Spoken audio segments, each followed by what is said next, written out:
If you've ever struggled feeling like you're not good enough or that you don't deserve your success, this video is for you. We're going to talk about what's the imposter syndrome and how you can tame it so that you can live the life that you truly deserve and want to live.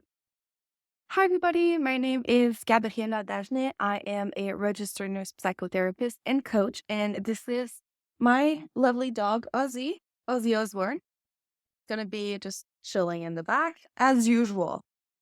I have become a registered nurse and then I switched it up completely and I became a social media manager online so I can live and work remotely. I felt like an imposter most of the time. Today, I want to share 5 tips that you can use so you can tame your imposter syndrome.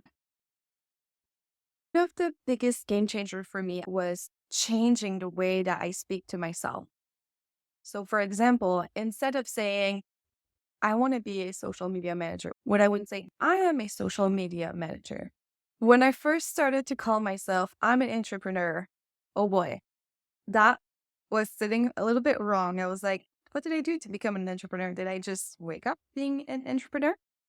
I felt like such an imposter, but the way that I spoke to myself, I changed it. It's a very subtle way of thinking about it and speaking to yourself, but I swear it works. When you start owning your identity, even if you don't fully believe it yet, your brain is actually catching up. And listen, honestly, I really get it. It's going to be awkward. It's going to feel like, what am I doing? You have to keep going. You will start to carry yourself differently. You will make decisions that are based on confidence and not hesitation. This one is a little bit more radical. It was needed for me to become who I am today. And it's removing doubters from your circle. For me, I needed to create an environment in which I felt supported. And sometimes that meant letting go of some friendship that weren't aligned with who I was becoming anymore. If there is somebody that is constantly making yourself doubt, that's a huge problem. My suggestion to you is actually to surround yourself with people that lift you up, not that are bringing you down. For example, let's say that you're trying to climb a mountain and you have this backpack that's really, really heavy. That's not helping you reach the top. But if you have some friends behind that are pushing you just a little bit or that are holding your bag, then it becomes so much easier to get to the top.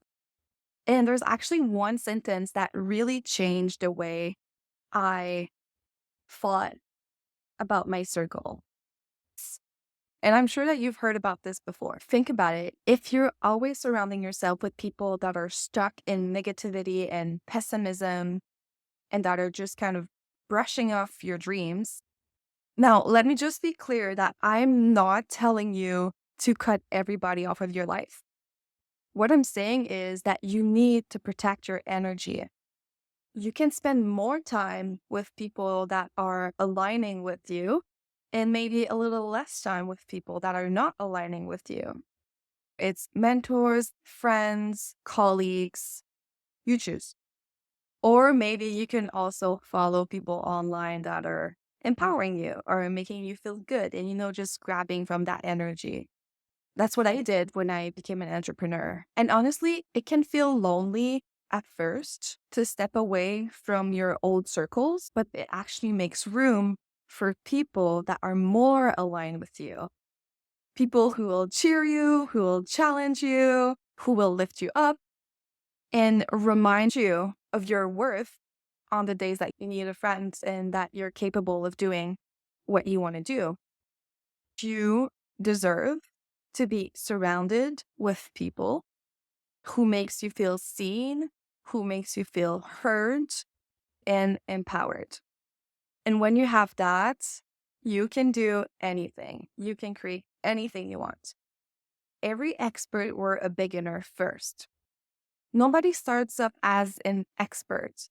For example, the registered nurse or the successful business owner, once, I promise you, they had no clue what they were doing. And the imposter syndrome loves it when you say that, oh, I'm not ready yet. I think that's probably one of his favorite sentence. But if you wait until you're ready, you will wait forever. So you have to start before you're ready and just learn as you go. And that's how every single expert got to where they are. From the outside, it can look like, oh, they're just lucky. But it's just because we can't see the inner work that they had to do. We're only seeing the superficial part. And on social media, we often see the accomplishment and all the things that people were able to do. But what we don't see is that they have failed a ton of times. And it's just kind of something that you have to come to terms with, that you will fail. But the faster that you fail and you get up, the more you learn. And then your growth will be exponential. Well, the next time that you catch yourself saying, I'm not good enough, or I'm just not ready yet, just remember, neither did they. The difference is that they started and that you can do that too. Tip number 4, confidence is a skill that you can build. So there's a myth that some people were just born confident, but it's not true. It's a skill. And what's fabulous about skills is that you can practice and you can grow. The more that you do something, the more it becomes natural.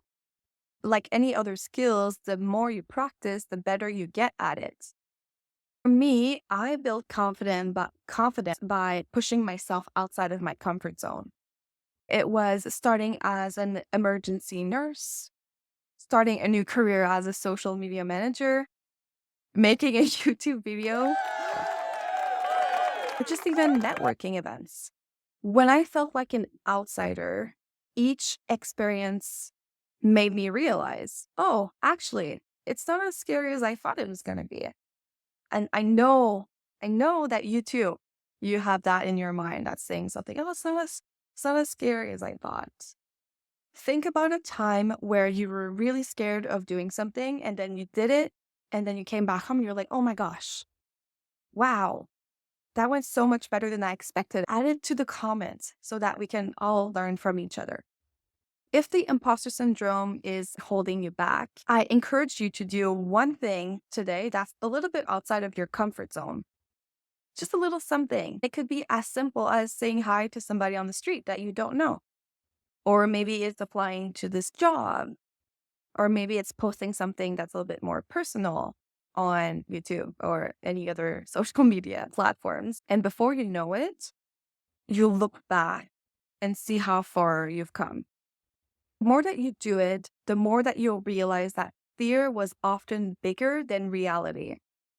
By gradually facing your fears, you're actually desensitizing yourself to them, and it's making it less intimidating over time. And when you come back home, have a little chat with yourself and just say, hey, you did it. High five. Good job. Give yourself a tap on the shoulder. Confidence is not about being fearless. It's about showing up even when you are. Tip number 5, give a name to your ego. Here's the thing. Your ego is there to try to protect you. And sometimes it can overreact. And instead of keeping you safe, it's actually holding you back. So what you need to do is just call it out. Talk to it directly as if it was a person and give it a name. It could sound something a little bit like this. I hear you. I see you. And I know that you're feeling scared. But right now, it's not the right time to talk about that. I have some work to do. We can talk about it later.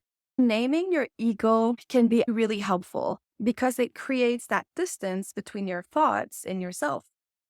And then you can be like, oh, hey, it's just Brenda popping up again. Next time that this voice is whispering, you're not good enough, you can say something like, thanks for your input, Brenda, but actually I am. It sounds silly, but trust me, it's really effective. And the more that you practice, the quieter this voice will get. And you realize, I can feel scared and still move forward. Let's do another exercise. I want you to write in the comments what is something that you would say to your ego so that you have a speech prepared whenever it comes.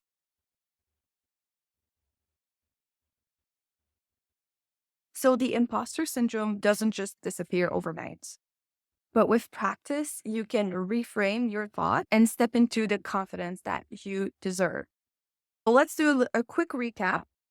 Number one was change the way that you talk to yourself. Two, remove doubters from your circle. Three, remember that every expert were a beginner first. Four, confidence is a skill that you can build.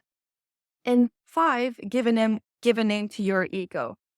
That just kind of sums it up. I really hope that it helps you because it has helped me. And the goal of my channel is really to create a community that is fostering empowerment and inspiring each other. If you found this video helpful, give it a thumbs up, subscribe for more videos. Merci beaucoup. Until next time, take care of yourself and keep seeing those horizons.